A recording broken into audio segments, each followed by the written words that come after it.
Ahlan wa sahlan wa marhaban bikum. We move on to article number 5 from the book Zukhruf al Qawl by Shaykh Fahd al Ajlan and Abdullah al Ujairi. Remember, Zukhruf al Qawl, beautified, deviant, poisonous speech. They are discussing here 41 claims and doubts that people put forward that lead them very quickly to deviancy. The one they now discuss is the claim, well, there's no clear-cut, explicit evidence about the matter.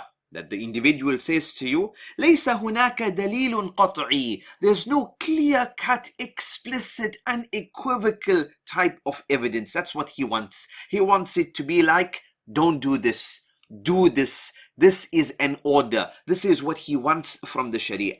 And thus, the lawazim, the end result would be that majority of the Sharia rulings, they all go down the drain. Why? Because majority of the rulings of the Sharia, they are not qat'i, they are not clear, cut and explicit. Then also, whenever there would be any issue of ikhtilaf, then it becomes an optional matter. Well, it's not clear-cut, there is difference of opinion, etc. You can do it, you can leave it, it's not a major issue. That's the end result.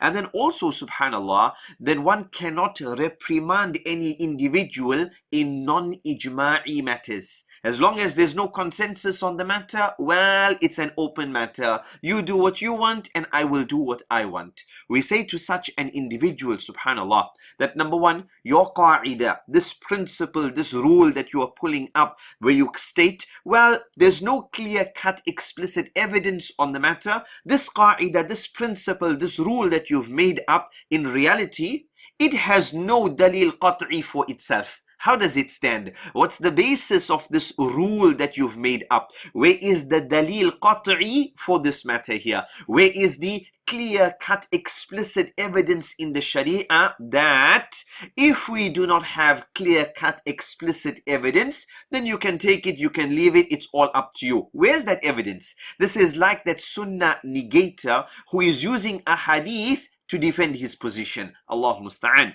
Then we state number 2, that there is consensus, there is ijma, Jayid, that this stance that you have taken, that whenever there is no clear-cut qat'i evidence, and then the matter is open, take it, leave it, do as you wish, you are not bound by the rules, etc. Ibn Hazm and others have stated consensus ijma, that this is something which is batil. This is something which is batil. The person says, I will only follow in matters of ijma. I will only submit and only make taslim in matters of ijma. In all other matters, no, leave me alone. This is batil. Ibn Hazm has stated this is batil. So subhanallah, there's an ijma' on the opposite of what this person is claiming.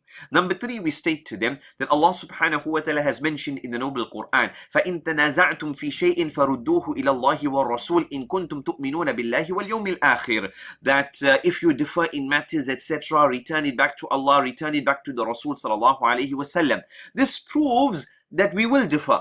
And when we do differ, we refer it back to Allah and the Rasul. So they will be differing. If, for example, everything was qat'i, clear-cut and explicit, then there wouldn't be any differing. The mere fact that is the presence of differing shows us that these are the zanniyat matters, and Allah subhanahu wa ta'ala hasn't stated, well, in those matters which are not qat'i, then do as you wish. No, he said refer it back to Allah and refer it to the Rasul sallallahu alayhi wa sallam.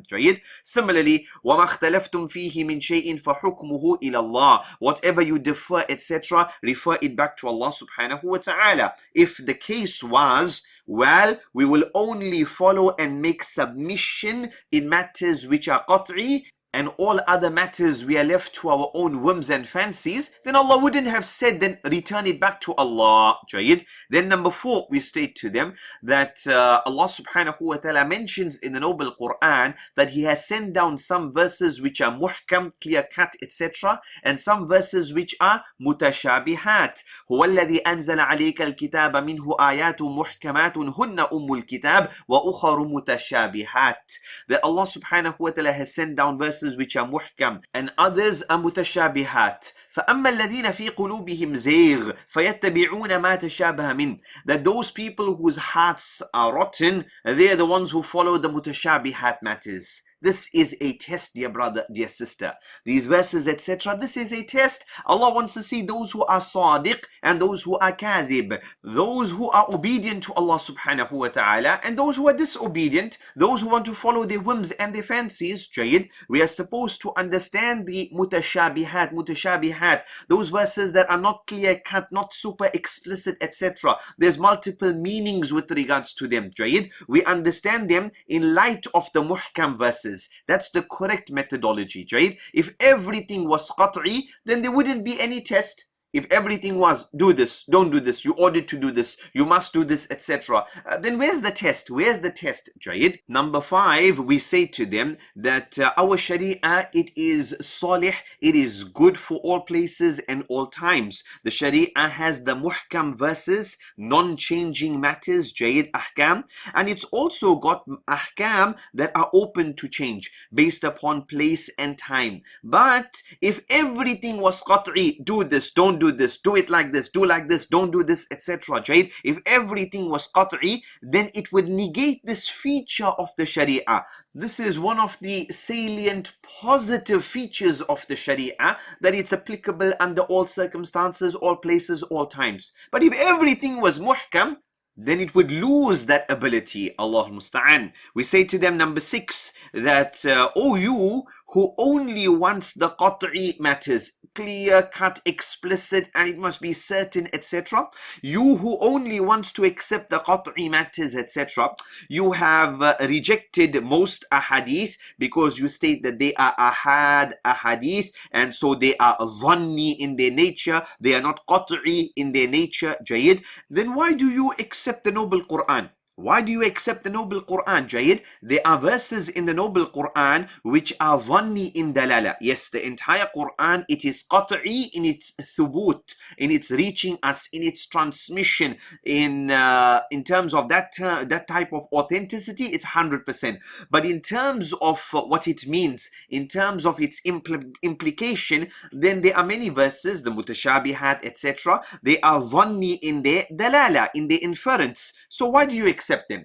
By your standards, you should reject those verses, because having those verses in the noble Quran, to you, there's no benefit, there's no fa'idah, because we can't implement them, we can't do anything with them. They should be removed from the Quran. The only benefit is we just recite them. So, O you who only accepts qat'i matters, you have rejected majority of the sunnah, because you stated that this sunnah here, this is ahad and it is zanni. Well, the lawazim, that you should also reject a lot of the noble Quran, because it is zanni in its dalala, right? And you don't do so. This shows that this whole matter is just play and amusement to you. It's just a game. You're making it up as you go along. There's no proper system with regards to the matter. Allah musta'an. Ya Abdullah, Ya Amatallah, this was the 5th maqal, and this was related to the individual or individuals who come along and say, well, where is the explicit